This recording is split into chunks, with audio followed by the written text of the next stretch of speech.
moment we've been waiting for is here. Olá, bem-vindo à 7ª temporada do PQU Podcast, o podcast para psiquiatras em formação. Aqui é evidência com opinião. Eu sou Vinícius Guapo e é uma satisfação tê-lo como ouvinte.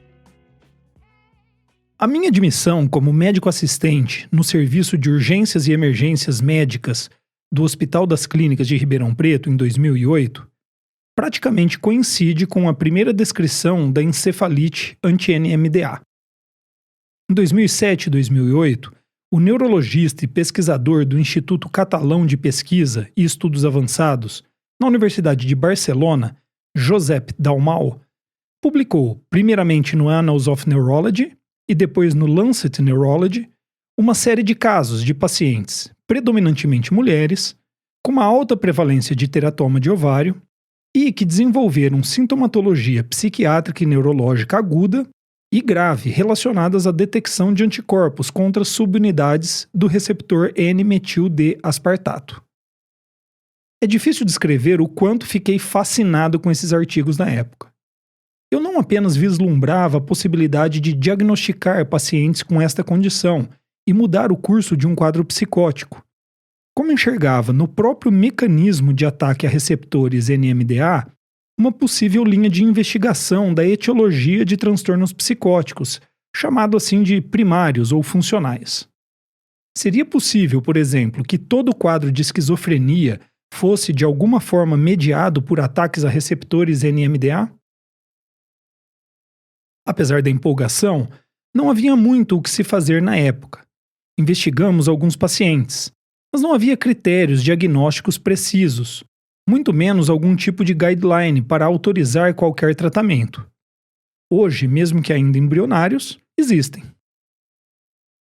O PQU Podcast é uma iniciativa independente, sem nenhum tipo de patrocínio, em que o Luiz Alberto e eu, e mais recentemente um time de convidados e colaboradores, trazemos evidências e opiniões que possam contribuir com a sua prática como médico psiquiatra.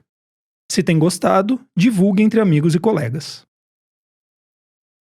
Como eu estava contando, acompanho a literatura a respeito da relação entre anticorpos anti-NMDA e psicose desde suas primeiras descrições. Mas só recentemente os pesquisadores da área conseguem nos dar diretrizes mais precisas sobre como identificar e até mesmo tratar casos suspeitos. Josep Dalmau e colaboradores publicaram na Lancet Neurology em 2019 uma revisão intitulada Atualização sobre encefalite antirreceptores NMDA para neurologistas e psiquiatras, mecanismos e modelos.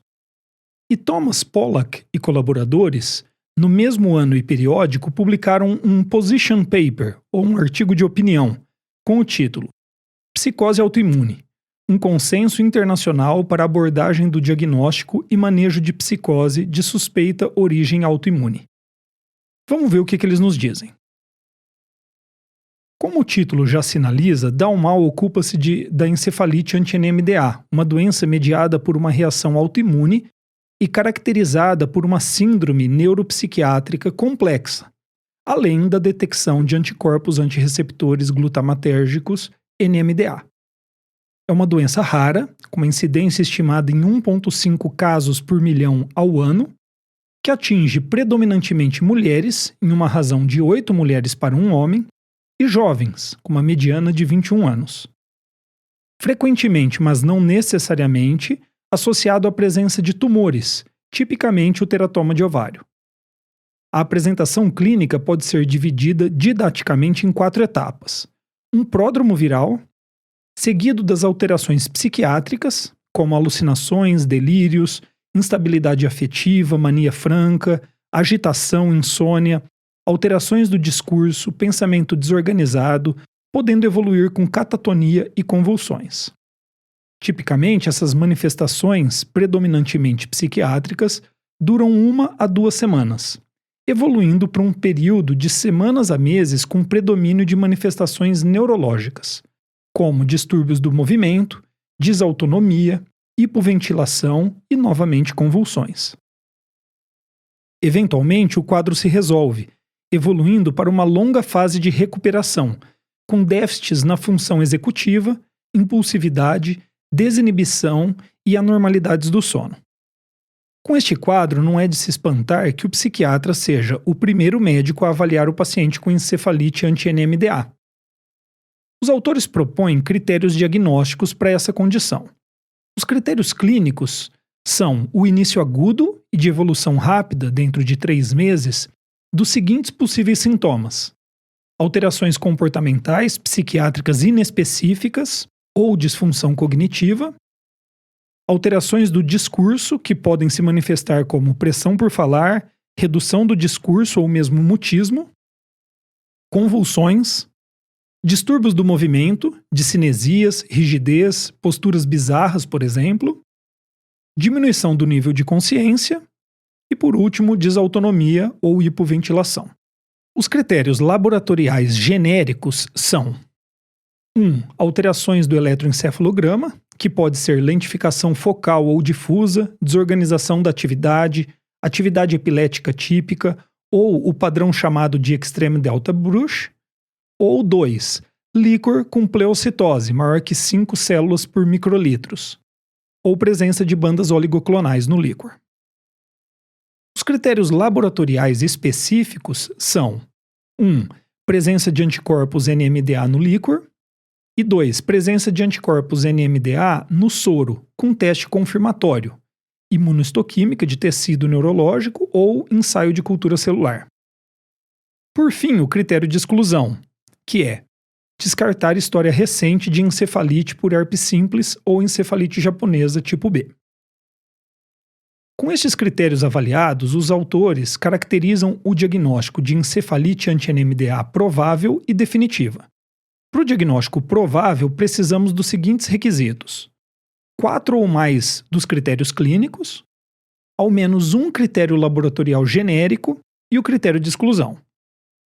A outra possibilidade para o diagnóstico provável é identificação de um teratoma sistêmico, acompanhado de 3 critérios clínicos e o critério de exclusão. Nesse caso, não é necessário, portanto, critérios laboratoriais genéricos. Ou seja, o diagnóstico provável é feito diante de um quadro psicótico agudo, de evolução rápida e com sintomatologia neurológica que sugira um quadro secundário a outra causa médica, com ao menos um exame laboratorial sugestivo de encefalite anti-NMDA. Já para o diagnóstico definitivo, precisamos de um ou mais critérios clínicos, acompanhado de um critério laboratorial específico e o critério de exclusão. O diagnóstico definitivo é baseado fortemente na detecção de anticorpos específicos, e nesse caso a ocorrência de apenas um sintoma neuropsiquiátrico já é suficiente então. Antes de falar sobre o tratamento, vale um comentário. Por se tratar de uma doença apenas recentemente identificada e rara, os estudos que embasam a proposta de critérios diagnósticos, assim como de tratamento, são estudos com nível de evidência baixo, e isso deve sempre ser levado em consideração na hora da tomada de decisão clínica. Apesar de considerável experiência clínica dar suporte para esta prática, nenhum ensaio clínico randomizado e controlado por placebo foi publicado até o momento. Isso dito, o tratamento proposto por Dalmau e colaboradores consiste em imunoterapia escalonada. Na primeira linha de tratamento estão a imunossupressão com esteroides, além de estratégias para remover anticorpos de circulação, como imunoglobulina intravenosa, plasmaférese e remoção de tumor potencialmente implicado com a gênese da encefalite. Na segunda linha, rituximab, que é um anticorpo monoclonal quimérico dirigido contra a proteína de superfície celular de linfócitos B, e ciclofosfamida. Para pacientes refratários, na terceira linha de tratamento, bortezomib, que é um inibidor de proteosoma, e tocilizumab, um antagonista de interleucina 6, foram sugeridos. No episódio 104 do PQ Podcast, o Luiz Alberto e eu apresentamos o trabalho e um pouco da história da jornalista e escritora Susannah Cahalan. Ela escreveu um best-seller, Brain on Fire, My Month of Madness, traduzido para o português como Insana, Meu Mês de Loucura, sobre sua experiência de ter apresentado um primeiro episódio psicótico e ter sido diagnosticada com encefalite anti-NMDA. Ouça só o que ela contou para a entrevistadora Chris Boyd, do podcast Think. Sure. So this all started when I was 24 years old. A história toda começou quando eu tinha 24 anos, em um momento de incertezas em minha vida. Eu estava iniciando meu trabalho em um tabloide na cidade de Nova York, trabalhando para o New York Post, e de maneira inesperada comecei a ter sentimentos de depressão. Eu não me sentia mais como eu mesma. Comecei a ter dificuldades no trabalho, chegava atrasada, não tinha ideias para escrever. Basicamente, sentia-me consternada. Após algumas semanas assim, minha experiência começou a se intensificar. Comecei a ficar maníaca em alguns momentos, minha fala ficava exageradamente acelerada, e momentos depois eu estava chorando histericamente. Neste ponto, eu procurei no Google o que estaria acontecendo comigo e cheguei a uma conclusão de que eu estaria sofrendo de transtorno bipolar. Logo depois, os sintomas se transformaram em algo muito mais assustador. Eu passei a alucinar, eu ficava paranoide e até mesmo agressiva. Foi aí que fui internada por um mês. Antes disso, eu fui a um psiquiatra que, após uma avaliação, confirmou o diagnóstico de transtorno bipolar. Ao mesmo tempo, eu passei a ter convulsões, o que me levou a uma internação no setor de neurologia de um centro médico. E semanas de avaliações e exames não mostraram nada de errado comigo. Neste ponto da história, o diagnóstico de transtorno bipolar foi modificado para transtorno esquizoafetivo. Minha doença continuou a progredir e eu fiquei catatônica, que é a ausência de quaisquer sintomas. Eu não falava, fiquei muda, não conseguia comer ou escrever, mal conseguia engolir líquidos. E foi nesse ponto que um médico sensacional, Dr. Suhel Najjar, depois de me pedir para desenhar um relógio, levantou a hipótese de que um transtorno psiquiátrico não se encaixava nas manifestações que eu estava apresentando.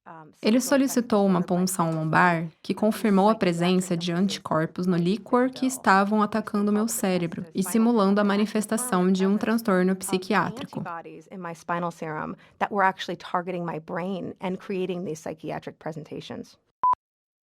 A possibilidade de que pacientes com quadros psicóticos tenham uma doença específica mediada por autoanticorpos, Thomas Pollock e colaboradores dão o nome de psicose autoimune. E é para evitar que pacientes como a Susana Cahalan sofram com atraso ou falha no seu diagnóstico e, consequentemente, não recebam tratamento adequado, que eles sugerem uma abordagem ativa na identificação de psicoses de possível origem autoimune. Se você está se perguntando por que eu resolvi falar de psicose autoimune em um episódio sobre encefalite anti-NMDA, é porque, apesar de poder existir muitas causas para psicose autoimune, aquela mediada por anticorpos contra receptores NMDA é considerada a mais comum atualmente. Os autores sugerem, então, um conjunto de sinais de alerta para suspeita de encefalite autoimune em pacientes com psicose. Segundo um estudo conduzido por Julia Harkin e Harold Pruss, a busca ativa por sinais de alerta em pacientes em avaliação psiquiátrica resultou na redução de 74 para 31 dias, ou 58%, no tempo desde o início dos sintomas até o diagnóstico de qualquer encefalite autoimune, e de 40 para 10 dias, ou 75%, no tempo desde o início dos sintomas até o diagnóstico de encefalite anti-NMDA. Esses dias economizados são preciosos e podem significar a diferença entre a chance de o paciente se recuperar completamente ou assumir uma forma crônica de comprometimento neuropsiquiátrico. Vamos então aos sinais de alerta. Um histórico de pródromo infeccioso antes do início do quadro psicótico, cefaleia severa de início recente ou uma mudança importante no padrão de cefaleia já existente, início agudo e evolução rápida de quadro psicótico, presença de sinais de síndrome neuroléptica maligna, seja com o uso de antipsicóticos ou não, pois, curiosamente, pacientes com essa condição podem ter apresentação clínica que lembre essa síndrome sem nunca ter usado um antipsicótico. Resposta terapêutica aquém do esperado com antipsicóticos, distúrbios de movimento como catatonia e discinesias, sinais neurológicos focais, alterações no estado de consciência, desautonomia, mutismo, afasia ou disartria, parestesias, convulsões, histórico recente de tumor, particularmente um teratoma, hiponatremia sem causa identificável e presença de outras doenças autoimunes. A presença de sinais de alerta deve levar o psiquiatra a investigar ativamente a presença de critérios diagnósticos para psicose autoimune. Essa investigação, na formulação dos autores, pode levar ao diagnóstico de psicose autoimune possível, provável ou definitiva. Um paciente com sintomas psicóticos de início abrupto, menos que 3 meses, apresentando ao menos um dos sinais e sintomas que eu vou apresentar, seria classificado com possível psicose autoimune. Vamos a eles. Diagnóstico recente de tumor, distúrbios do movimento como catatonia ou discinesia, sinais de síndrome neuroléptica maligna como rigidez, hipertermia e aumento da creatinina quinase, disfunção cognitiva grave ou desproporcional, rebaixamento do nível de consciência, convulsões sem outra causa identificável e disfunção autonômica clinicamente significativa. Trocando em miúdos, como disse o Luiz Alberto quando conversávamos sobre esse episódio, se diante de um quadro psicótico atípico, com indicativos de causa médica geral, um dos diagnósticos diferenciais deve ser psicose autoimune. A partir de então, a investigação deveria incluir, mas não se restringir, aos seguintes exames: eletroencefalograma, ressonância magnética de encéfalo, pesquisa de autoanticorpos no soro e no líquor, além de análise do líquor rotina. Um detalhe: hoje em dia, os laboratórios oferecem a pesquisa de um painel de anticorpos para encefalites autoimune e neoplásicas, que serve de bom diagnóstico diferencial em situações como essa.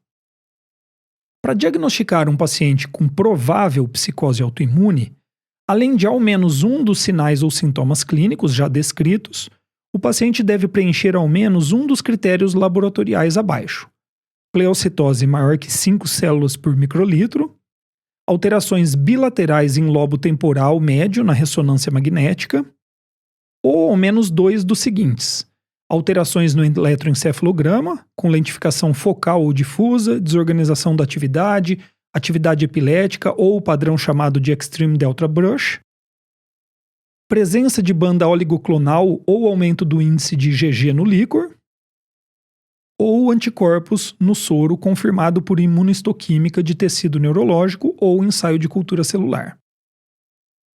Por fim, o diagnóstico definitivo depende do diagnóstico de psicose autoimune provável, mais a detecção de anticorpos no líquor. Essa formulação diagnóstica é uma proposta a ser testada, menos rígida do que se refere aos critérios clínicos comparada à encefalite anti-NMDA, permite o diagnóstico de pacientes unicamente com sintomas psicóticos, por exemplo. Por outro lado, exige critérios laboratoriais mais específicos na tentativa de evitar falsos positivos. Fazer o diagnóstico de encefalite anti-NMDA ou uma psicose autoimune não é para os fracos.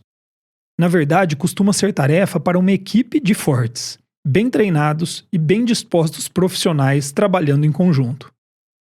Se um hospital-escola como o HC de Ribeirão Preto, com mais recursos, já é trabalhoso e intricado, no consultório a tarefa é ainda mais difícil. Por isso, costumamos pedir ajuda de um colega neurologista para essa investigação. No caso de instituir tratamento, a situação não fica mais simples. Esse é o momento em que uma unidade psiquiátrica em um hospital geral terciário fica praticamente indispensável.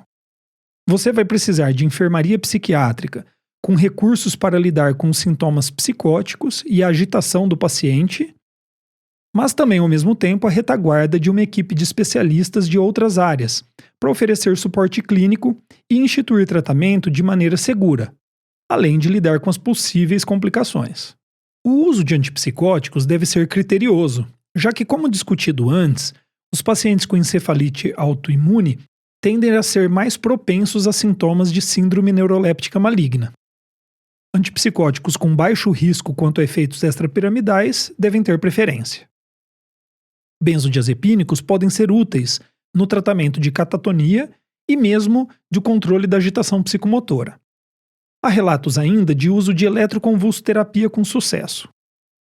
O tratamento imunológico segue os preceitos descritos no tratamento da encefalite anti-NMDA e sua indicação em pacientes suspeitos de psicose autoimune é ainda imprecisa.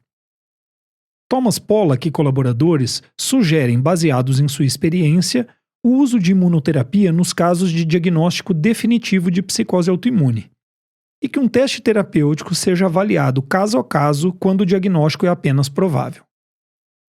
Esta será sempre uma decisão clínica muito difícil, já que se por um lado a rápida implementação do tratamento pode significar a diferença entre a resposta terapêutica completa ou a instalação de um quadro clínico crônico de difícil controle, por outro, pode levar à ocorrência de graves efeitos colaterais e até mesmo o agravamento do quadro psiquiátrico.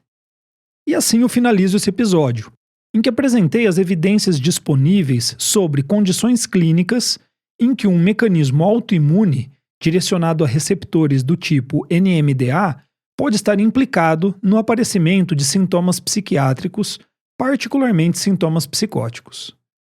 Trata-se de um mecanismo descoberto e descrito há pouco mais de 10 anos, e as condições clínicas a ele relacionado nos parecem raras. As hipóteses iniciais de que um fator anti-NMDA poderia participar da gênese de muitos quadros psicóticos ou ajudar a explicar a fisiopatologia da esquizofrenia não se confirmaram até o momento. Mas as suas condições clínicas aqui descritas, a encefalite anti-NMDA e a psicose autoimune mediada por anticorpos NMDA, por si só têm relevância clínica que justifica nossa atenção em relação à sua ocorrência em nossos pacientes. Espero que tenham gostado.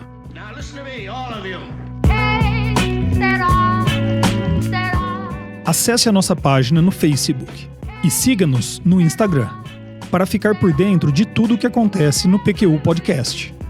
Confira em www.pqpodcast.com.br todos os episódios já publicados, com as respectivas referências, organizados por data, autor e sessão. Agradecemos sua atenção.